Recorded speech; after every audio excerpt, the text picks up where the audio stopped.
दोस्तों आज के इस वीडियो में हम बात करेंगे ब्रेन पावर को बढ़ाकर दिमाग को तेज कैसे बनाया जा सकता है। चाहे आप एक स्टूडेंट हो, हाउसवाइफ हो, वर्किंग प्रोफेशनल हो या फिर 50-60 की उम्र को पार कर चुके एक इंसान हो, तेज दिमाग हम में से हर किसी के लिए इम्पॉर्टेंट है। और इसीलिए आज मैं आपको कुछ प्रैक्टिकल और सिंपल स्टेप्स बताऊंगा जो कि आप अपनी डेली लाइफ में फॉलो करके आसानी से अपने ब्रेन पावर को बढ़ा सकते हैं।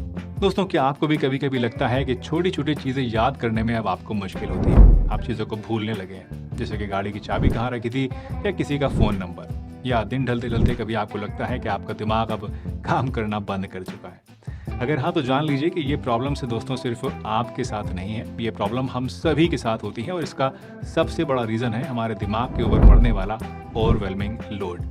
जी हाँ, आजकल हम लोग इतना ज़्यादा बिजी हो गए हैं, एक टाइम में इतनी सारी चीज़ें हमें मैनेज करनी पड़ती हैं कि दिमाग इसको बर्दाश्त नहीं कर पाता है और हम चीज़ों को भूलने लगते हैं। फोकस और कंसंट्रेशन हमारा कम हो जाता है और हमें लगने लगता है कि हमारा दिमाग अब कमज़ोर हो गया है। लेकिन सोचिए, अगर आप अपने दिमाग को हर उम्र में शार्प और एक्टिव रख सकें तो ज़िंदगी कितनी आसान हो जाएगी। दोस्तों, अपने इंडिया में stress, pollution, lack of sleep और अनहेल्दी डाइट से काफ़ी ज़्यादा कॉमन है और ये हमारे दिमाग को डायरेक्टली इम्पैक्ट करते हैं। अगर आपको लगता है कि आपका दिमाग अब पहले जितना शार्प नहीं रहा है, आप चीज़ों को भूलने लगे हैं, तो इसका एक बड़ा रीज़न ये भी है। लेकिन अच्छी बात यह है कि अगर आप थोड़ी सी कोशिश करें तो अपने दिमाग को वापस से पहले जितना तेज़, इनफैक्ट मैं कहूँगा पहले से भी ज़्यादा तेज़ बना सकते हैं। तो आज मैं आपको एक practical step by step guide दूंगा जो कि हर कोई, चाहे उसकी उम्र 15 साल हो चाहे 60 साल हो, आसानी से फॉलो कर सकता है। तो दिमाग तेज करने के लिए पहला और सबसे इम्पॉर्टेंट स्टेप है ऐसी चीज़ों को खाना जो कि आपके ब्रेन के लिए फ्यूल का काम करती हैं। अब ये चीज़ें क्या हैं और इनका आपके दिमाग के ऊपर क्या असर पड़ता है, ये समझने के लिए मैं आपको राहुल नाम के एक शख्स की एक छोटी सी कहानी शॉर्ट में सुनाना चाहता हूँ, ताकि आपको मेरी बात जो है वो अच्छे से समझ में आ जाए। दरअसल ये कहानी जो है दोस्तों, ये सिर्फ राहुल की कहानी नहीं है, बल्कि आप जैसे लाखों लोगों की है। लेकिन फिलहाल राहुल का एग्जाम्पल लेते हैं और समझते हैं। तो एक बार राहुल नाम का एक शख्स जो कि एक यंग प्रोफेशनल था, मुझसे मिला और मुझसे बोला कि डॉक्टर साहब, मुझे कुछ भी याद रखने में बहुत ही ज़्यादा प्रॉब्लम हो रही है। मैं अपने काम पर फोकस नहीं कर पा रहा हूँ और दिन ख़त्म होते हैं मुझे ऐसा लगता है जैसे कि मैं बिल्कुल थक गया हूँ, बिल्कुल मेरी प्रोडक्टिविटी कम हो गई है और दिमाग काम करना बंद कर चुका है। अब राहुल की ये बात सुनकर मैंने उससे सिर्फ एक सवाल किया। मैंने उससे कहा कि आखिर ये बताओ मुझे कि तुम्हारा दिमाग क्या सही फ्यूल के ऊपर चल रहा है? अब ये बात सुन के राहुल कंफ्यूज हो गया और बोला कि फ्यूल, क्या मतलब आपका? तो मैंने उससे समझाया कि देखो, हमारी जो बॉडी होती है और जो हमारा ब्रेन है, ये एक मशीन की तरह है। अगर आप उसे सही फ्यूल नहीं देंगे तो ये चल नहीं पाएगा। मैंने उससे कहा कि अपनी सुबह की शुरुआत एक स्मार्ट फ्यूल के साथ करना शुरू करें, जैसे कि अखरोट और बादाम। ये छोटी सी चीज़ें हैं, लेकिन इनके अंदर भरपूर ओमेगा 3 फैटी एसिड्स होते हैं और बहुत सारा विटामिन ई होता है। ये हमारी ब्रेन की सेल्स को रिपेयर करते हैं और मेमोरी को शार्प बनाते हैं। मैंने उससे कहा कि आप रोज़ाना 2 से 3 अखरोट ले लीजिए और 5 से 6 बादाम लेकर इन्हें पानी में रात को भिगो दीजिए और सुबह छिलका उतार के खाली पेट दूध के साथ खाना शुरू कर दीजिए। इसके अलावा मैंने उसे रोज़ाना दिन में एक आंवला खाने की भी, आंवले का मुरब्बा खाने की भी सलाह दी, क्योंकि आंवला जो होता है एंटीऑक्सीडेंट से भरपूर होता है और दिमाग के अंदर जो ऑक्सीडेटिव स्ट्रेस चलती रहती है उससे फाइट करता है। तीसरी चीज़ जो मैंने उसे सजेस्ट करी वो थी हल्दी का पाउडर, जो कि मेमोरी और फोकस को इम्प्रूव करता है। हल्दी के लिए मैंने उससे कहा कि 1 गिलास दूध ले ले और उसमें आधा चम्मच हल्दी पाउडर डाल ले और 1 चुटकी ऊपर से काली मिर्च डाले और उसको रात को रोज़ाना सोते समय पी ले। दोस्तों, कुछ हफ्ते बाद राहुल मुझे वापस से मिला और उसने मुझसे कहा कि डॉक्टर साहब, मेरी मेमोरी और फोकस अब बहुत बेहतर फील हो रहे हैं। मैंने वो सारे के सारे स्टेप्स ट्राई किए जो कि आपने मुझे बताए थे और अब मुझे पहले से काफ़ी ज़्यादा अपने अंदर फ़र्क महसूस हो रहा है। तो दोस्तों, अगर राहुल ये सब कुछ कर सकता है तो आप भी कर सकते हैं। आपका ब्रेन भी इन्हीं सब फ्यूल्स के ऊपर चलता है जो कि मैंने राहुल को सजेस्ट किए थे। तो आज से ही ये सब चीज़ें जो कि मैंने आप राहुल को बताई, आप भी ट्राई करना शुरू कर दीजिए। और हाँ, इन चीज़ों के साथ कुछ एडिशनल चीज़ें भी आपको सजेस्ट कर देता हूँ, जैसे कि आप पालक और मेथी को ज़्यादा खाइए। पम्पकिन सीड्स यानी कद्दू के सीड्स और सनफ्लावर सीड्स को रोज़ाना पानी में भिगोकर शाम को खाइए और साथ साथ ब्राह्मी और शंखपुष्पी का अगर हो सके तो आयुर्वेदिक कोई टॉनिक भी आप ले लीजिए। ये हर्ब्स आपके दिमाग को शांत करती हैं और फोकस को बढ़ाती हैं। दोस्तों, इस कहानी के ज़रिए मैं आपको ये बताना चाहता हूँ कि सिर्फ अपनी डाइट में कुछ ख़ास चीज़ों की मदद से आप भी अपने दिमाग की पावर को धीरे धीरे बढ़ा सकते हैं। दूसरा इंपॉर्टेंट स्टेप है फिजिकली एक्टिव रहना। दोस्तों, अगर आप रोज़ाना 9 से 10 घंटे लैपटॉप के सामने बैठे रहते हैं या फिर अगर आप कोई हाउसवाइफ हैं और सारा दिन घर में ही बैठी रहती हैं, टीवी देखती रहती हैं या फिर रील्स के मज़े लेती रहती हैं, तो जान लीजिए कि इन सभी आदतों की वजह से आपके दिमाग की सोचने और समझने की जो क्षमता होती है वो कम होने लगती है। दोस्तों, हमारे ब्रेन को फ्रेश ब्लड और ऑक्सीजन की हमेशा ज़रूरत रहती है, जो कि सिर्फ और सिर्फ फिजिकल एक्टिविटी से ही मिलता है। अगर आप पूरा दिन बैठ के काम करते हैं तो ब्रेन के एनर्जी लेवल्स और इफ़िशिएंसी दोनों कम होने लगते हैं।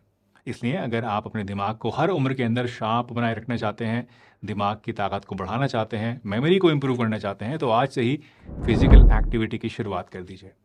ये बात मैं ख़ास तौर से आजकल के बच्चों के लिए भी ज़रूर कहना चाहूँगा कि बच्चों, आप भी थोड़ा सा उठो, घर से बाहर निकलो, पार्क में जाओ, भागो दौड़ो। सिर्फ घर में बैठकर अगर आप मोबाइल पर गेम्स देखते रहोगे, टीवी देखते रहोगे या सिर्फ पढ़ाई ही करते रहोगे, तो आपके दिमाग का सही से डेवलपमेंट नहीं हो पाएगा और आगे चल के आपको दिक्कत आएगी।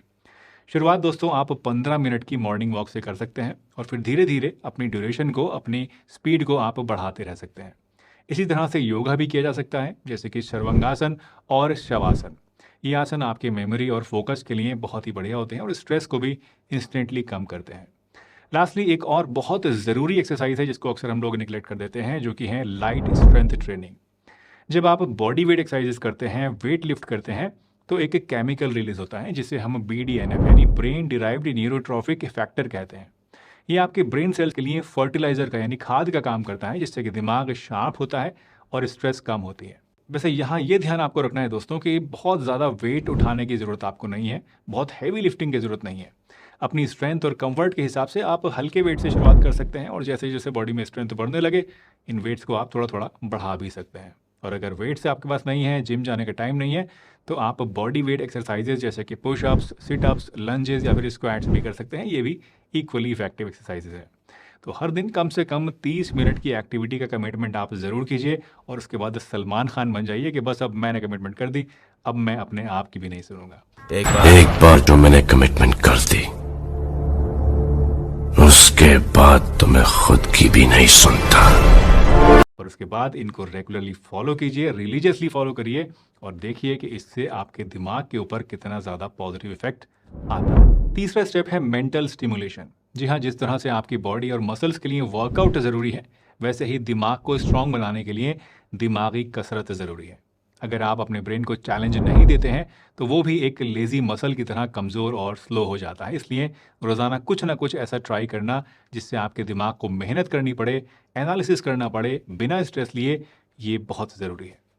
रोज़ाना 10 मिनट्स के लिए पजल सॉल्व करना या फिर चेस खेलना, सुडोकू या फिर क्रॉसवर्ड सॉल्व करना, जो कि रोज़ाना आपके न्यूज़पेपर में आपको देखने को मिलते हैं लेकिन आप उसको देखते ही नहीं है। ये सिंपल एक्टिविटीज़ हैं जो कि आपके न्यूरॉन्स को एक्टिव रखती हैं और नए न्यूरल कनेक्शंस को बनाने में आपकी हेल्प करती हैं। वैसे यहाँ ये भी ध्यान देने वाली बात है दोस्तों कि वीडियो गेम्स खेलना, ये दिखने में तो ऐसा लगता है कि जैसे इसमें आपका दिमाग बहुत ज़्यादा यूज़ हो रहा है, और सच कहूँ तो होता भी है, लेकिन ये एक एडिक्टिव चीज़ है और इसका दिमाग पर पॉजिटिव से ज़्यादा नेगेटिव असर डलता है। इसलिए वीडियो गेम्स को आप मेंटल ट्रेनिंग की कैटेगरी में मत डालिएगा, ये आपके लिए अच्छा नहीं है, ये बुरा है। इसके अलावा बुक रीडिंग भी एक अच्छी आदत है, जिससे कि आपको बिना दिमाग पर ज़्यादा स्ट्रेस डाले लाइट मेंटल एक्टिविटी मिल जाती है। एक और पावरफुल प्रैक्टिस जो कि आपके ब्रेन के बंद पड़े कमरों को खोल सकती है, वो है कुछ नई चीज़ सीखना। अगर आप कोई नई लैंग्वेज सीखते हैं, एक नया कोई म्यूजिकल इंस्ट्रूमेंट बजाना शुरू करते हैं या एक सिंपल हॉबी जैसे कि स्वेटर बुनना अगर आप सीखती हैं, तो इससे भी आपके ब्रेन में फ्रेश न्यूरल पाथवेज बनते हैं जो कि आपकी मेमोरी और आपके फोकस के लिए बहुत हेल्पफुल होते हैं। तो इन शॉर्ट, आप रोज़ के सिर्फ 15 से 20 मिनट मेंटल स्टिमुलेशन के लिए ज़रूर निकालिए। हो सकता है शुरू में आपको ये डिफ़िकल्ट लगे, लेकिन एक बार जब शुरू कर देंगे तो आपको खुद अपने अंदर नोटिसेबल इम्प्रूवमेंट दिखेगा और आपको अच्छा महसूस होगा। चौथा इंपॉर्टेंट स्टेप है अपनी नींद का ख्याल रखना। दोस्तों, बहुत से लोगों को पूरे दिन लो एनर्जी फील होती रहती है। वो जितना भी काम करने की सोचते हैं, उसका आधा भी कंप्लीट नहीं कर पाते हैं। क्या आपको पता है कि इसका मेन कारण क्या है? इसका मेन कारण है लेट नाइट फ़ोन स्क्रॉलिंग और सुबह जल्दी उठना। जी हाँ, हम लोग पूरे दिन तो बिजी रहते हैं और रात में जब हम फ्री होते हैं तो फ़ोन हमारे हाथ में आ जाता है, जिसकी वजह से नींद हमारी पूरी नहीं हो पाती है। हम सोचते हैं कि यार अभी तो टाइम मिला है, चलो अभी ये मोबाइल देखना शुरू कर देते हैं। इमेजिन कीजिए आपकी बॉडी एक स्मार्टफोन है। अगर आप अपने फ़ोन को चार्ज करना भूल जाएं तो उससे क्या होगा? जाहिर सी बात है, बैटरी लो हो जाएगी। हमारी बॉडी और ब्रेन के लिए नींद भी वही काम करती है दोस्तों, जो कि आपके फ़ोन के लिए उसका चार्जर करता है। अगर आप सही से चार्ज नहीं होंगे तो अगले दिन लो एनर्जी होना लाजमी है।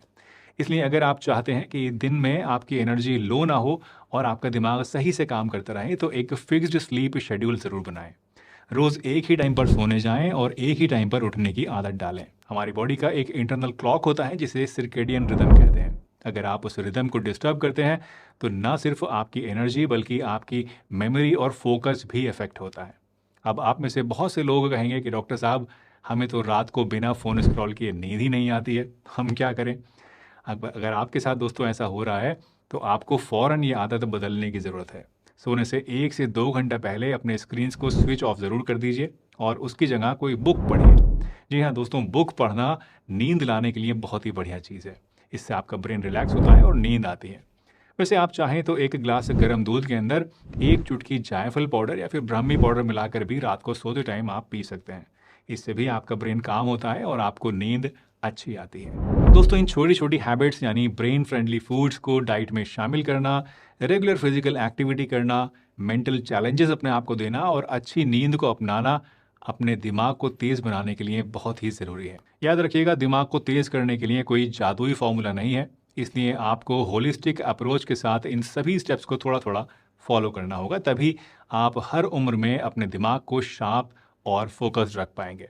उम्मीद है आपको ये वीडियो पसंद आई होगी। अगर पसंद आई हो तो लाइक कीजिए, चैनल पर नए हैं तो सब्सक्राइब कीजिए और अगर मन में कोई सवाल है तो कमेंट्स में पूछ लीजिए।